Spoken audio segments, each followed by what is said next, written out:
Shalom Godly Family yang dikasihi Tuhan, selamat pagi. Mari kita sama-sama menikmati teh hangat, teduhkan hati dan hadirkan semangat dengan merenungkan firman Tuhan. Firman Tuhan pagi ini terambil dari Hakim-Hakim 6 ayat 24. Demikian firman Tuhan. Lalu Gideon mendirikan mezbah di sana bagi Tuhan dan menamainya Tuhan itu keselamatan. Mezbah itu masih ada sampai sekarang di Ofra, kota orang Abiezer. Godly Family yang dikasihi Tuhan, di dalam bagian yang barusan kita baca terjemahan Indonesia, di situ dikatakan Tuhan itu keselamatan. Namun di dalam NIV, di dalam versi yang lain, di sana dikatakan The Lord is peace.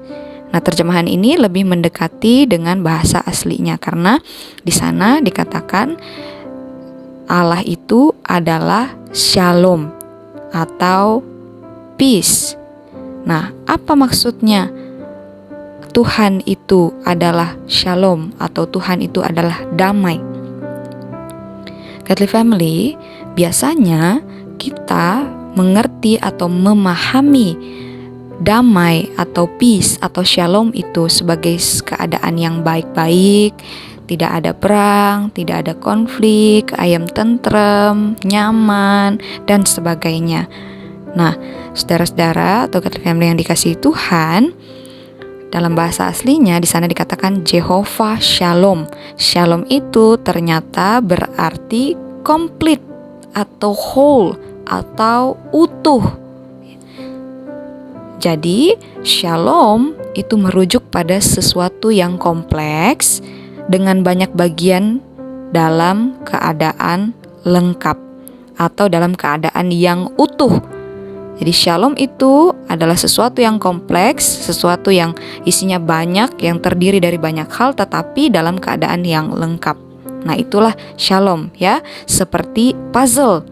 Dia terdiri dari bagian-bagian kecil, tapi kalau satu saja hilang, maka puzzle itu menjadi tidak lengkap atau ada yang kurang. Nah, saudara-saudara, kalau misalnya Shalom terjadi, itu bukan hanya ketika tidak ada konflik, tetapi ketika sesuatu itu dipulihkan dan menjadi utuh kembali. Nah, itulah Shalom. Itulah yang dinamakan Shalom. Shalom terjadi bukan hanya ketika tidak ada konflik, tetapi ketika sesuatu itu dipulihkan dan menjadi utuh kembali.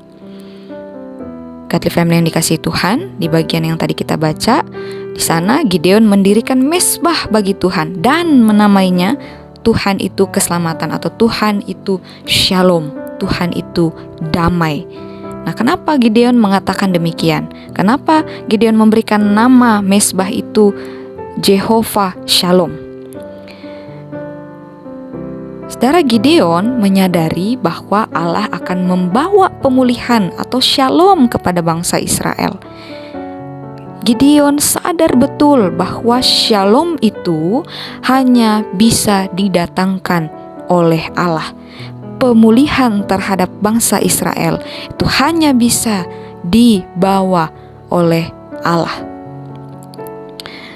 Nah, saudara-saudara yang dikasihi Tuhan, di dalam kehidupan kita pun sebagai manusia, kita ini hidupnya sangat kompleks sekali. Kadang-kadang ada hal yang hilang atau ada hal yang rusak di dalam kehidupan kita, sehingga hidup kita itu butuh dipulihkan supaya terjadi yang namanya Shalom atau completeness kembali. Nah, saudara, hal yang paling merusak hidup kita adalah dosa, bukan?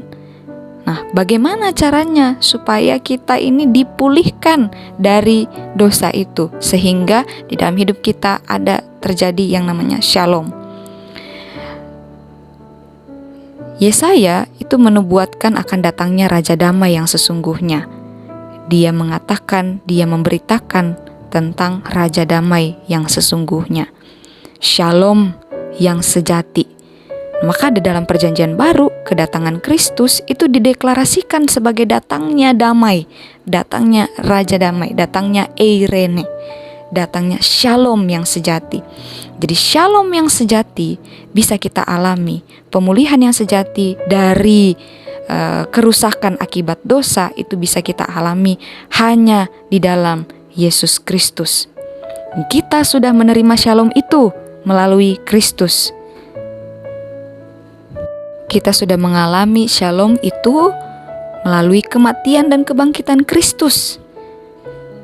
Nah, sebagai murid Kristus, kita semua terpanggil untuk membawa shalom yang kita sudah alami itu kepada orang-orang di sekeliling kita, kepada seluruh dunia. Jadi ketika kita melakukan perbuatan baik itu kita lakukan dengan kesadaran bahwa kita mau membawa shalom itu ke tengah-tengah dunia. Contohnya ketika kita merusak barang orang lalu kita menggantinya, itu contoh yang sederhana, tetapi melalui itu kita sedang membawa shalom. Ketika kita memutuskan untuk memperbaiki relasi kita dengan orang, itu kita sedang membawa shalom. Ketika kita mengampuni orang lain, itu kita sedang membawa shalom. Ketika kita menolong orang yang lemah, itu kita sedang membawa shalom. Waktu kita menyatakan kasih kepada orang-orang yang kurang kasih, kita sedang membawa shalom yang sudah Kristus nyatakan di dalam kehidupan kita. Katli Family yang dikasihi Tuhan, mari kita bawa shalom itu ke tengah-tengah dunia ini. Mari kita berdoa.